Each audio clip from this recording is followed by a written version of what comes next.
Bonjour, je suis Raïza Lingwa et voici les top 5 de l'Afrique aujourd'hui.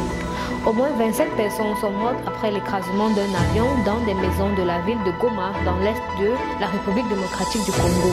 Parmi les victimes figuraient 9 personnes de la même famille qui se trouvaient dans l'une des maisons touchées dans la région de Mapendo.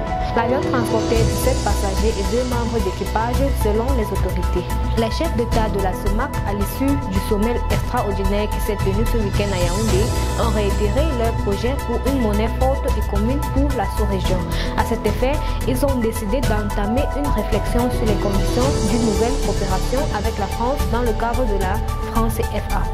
Les dirigeants se sont également engagés à accélérer l'intégration sous-régionale afin de promouvoir la croissance et de faire émerger la sous-région.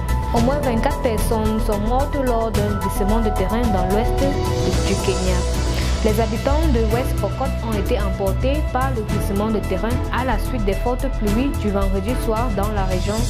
12 corps dont 7 enfants ont été retrouvés à ce jour et les recherches se poursuivent. Le dépouillement du scrutin est en cours en Guinée-Bissau après le vote de dimanche pour l'élection d'un nouveau président. La première série de résultats est attendue au début de cette semaine. Son principal rival est le chef du parti majoritaire et ancien premier ministre Domingos Simões Pereira qui a été licencié en 2015.